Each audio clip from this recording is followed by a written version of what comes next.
All right, guys, so today what I want to talk about is something that my clients have been bringing up, which is pretty ironic because it is something that I also had to deal with and face and still do. I am human. I am not perfect. And what that is basically cycles.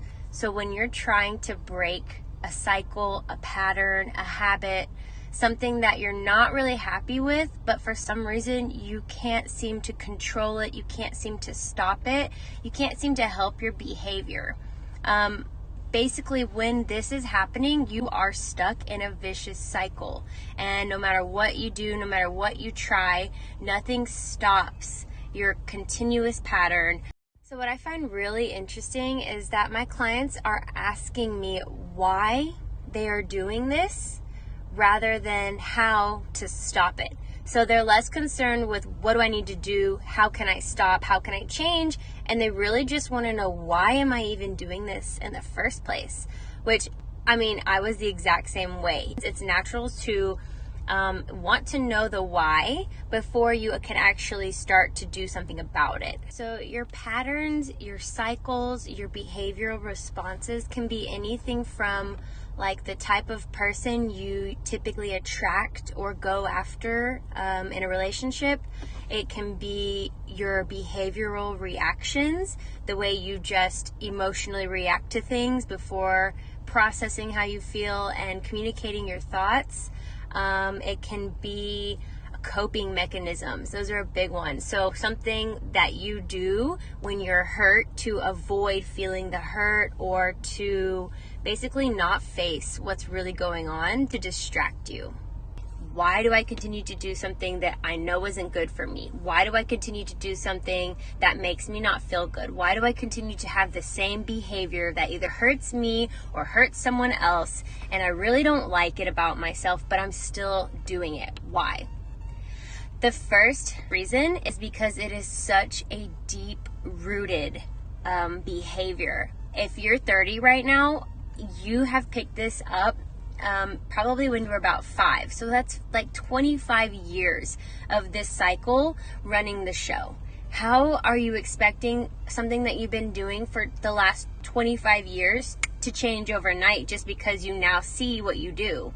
And now what you're trying to do is unlearn those habits from the last 25 years. That is such a huge task. Unlearn what you've learned and practiced. So now you have to unlearn and practice unlearning. That's why the cycle feels so hard to break. The second reason why it is so hard to break cycles, or why you feel like you're stuck in them and you can't do anything about them, is because connected to the first reason of it being so deep rooted, you are so familiar with it. It is so comfortable. It is so easy to just allow it to continue, because what is hard is now doing something different than what you've been doing for the last 24 years. Even though you see these patterns, you see yourself, you have an awareness of the cycles, you see them, it is actually easier to stay in what is comfortable, stay in what is familiar, stay frustrated and keep wondering why. It's easier than doing something different and unlearning this deep-rooted pattern. And whatever is familiar to you, it's tolerable. So I know you're probably thinking, how is staying frustrated, miserable, stuck in a vicious cycle easier? Why would I want to do that? Well, it's because the work that it takes, that you have to put in to actually change or unlearn this behavior, this pattern, this cycle, it takes hard work. The reason why it's so hard to unlearn an old deep-rooted pattern and do something different and change what's familiar and comfortable, it's tied to reason number 3, and that is because you actually are being rewarded through your cycles. You're actually getting your self-worth in these cycles. They're actually doing something for you, or really what they're trying to do is fulfill your needs. So if you were to stop these cycles, where would you get your self-worth? Where would you feel needed and wanted and valued if you didn't have these patterns and cycles where you go earn that through? Your body is now trained to try to earn its self-worth through the success of whatever the cycle is. So I'm going to give a real personal example so you understand what I mean. Basically, one of the cycles that I've been working on for the last 8 years is a codependent need to take care of other people. I feel responsible for others to the point that I literally don't take care of myself. I put everyone else first, and I become so miserable and tired and exhausted and stressed and overwhelmed, but I'm still continuing to give everything that I have to everyone else, and I put myself on the back burner. Why would I continue to do that if it's so miserable and soul-sucking? Well, it's because I'm actually also being rewarded through my cycle. When I can give something like that to somebody, I am basically earning my value. I'm earning my worth. I'm earning love. The way that I'm earning love is by sacrificing myself and being the hero for everybody else. That makes me valuable. That makes me worth it. That makes me loved, right? So in a sense, my cycle is feeding my needs. Even though it's really not healthy and it's really negatively affecting me, I'm gonna keep doing it because I'm still being rewarded. It's still being enabled. I'm still getting my worth, even though I'm miserable. So I'm gonna keep doing it. My body likes to feel rewarded. My body and my deep subconsciousness is seeking love and self-esteem and self-worth. And if I'm getting it that way, then, and that's the only way I know how to get it, I'm gonna continue to do what I'm doing and keep on doing it. So our cycles are also created by us when we were young to protect us from ever getting hurt again. So we created these cycles and these behaviors that we saw prevented any pain, any hurt, or prevented us from our biggest fears, right? So they're really just trying to protect us from ever getting hurt again.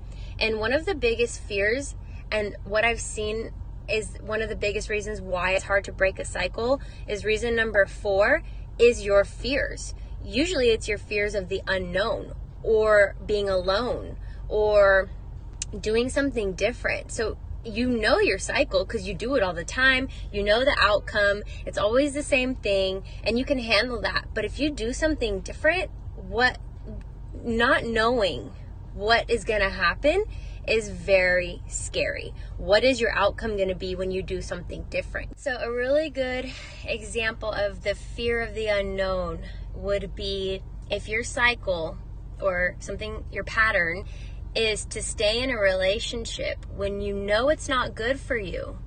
You're probably staying in it because you're scared of the unknown. So what if I leave? Or what if I don't ever find anyone like as good as him? What if the next one's worse? What if being single is worse? Wait, that means I have to be alone? So I'd rather be alone than be with somebody even though it's kind of miserable? No, that doesn't sound good. That's fear. That's fear of the unknown. That's fear of being alone. There are other fears out there. It just depends on what's your cycle to what is your fear that you're trying to protect yourself from. But fear is another reason why it's so hard to do something different. The 5th and final reason why it's so hard to break cycles, change, and do something different, it's usually kind of in your mindset, right? So it's easier to blame other people for making you feel the way you do, for hurting you, for doing whatever it is that caused you to react that way, to have that behavior, to be stuck in this cycle. It is so much easier to basically put that responsibility on someone else and blame them so you can continue to keep doing what you're doing. But if you see that you're the common denominator in every situation, and this cycle, it's following you, this type of person is following you, like you're always attracting the same situation, the same drama, the same behavior, you really have to look in the mirror, stop putting the blame on other people, and take responsibility for yourself. It's just so much easier to put that responsibility on someone else or to continue to hide behind your cycles, behaviors, and patterns, because then you don't have to really admit what you're doing or what's the pain or face that hurt from the past. You don't have to deal with the root of that behavior as long as you continue to blame other people and you don't really take a deep look. So it's always easier to kind of stay stuck in that cycle and that pattern until you are more sick and tired of being sick and tired than you are scared to face that actual pain, hurt, and heal yourself. If you have any questions or you want to know anything that I've talked about on a deeper level, please don't hesitate. Reach out to me. I'm here for you. This is what I do. This is what I love doing. If you just want to share your experience, I'd also love to hear that as well.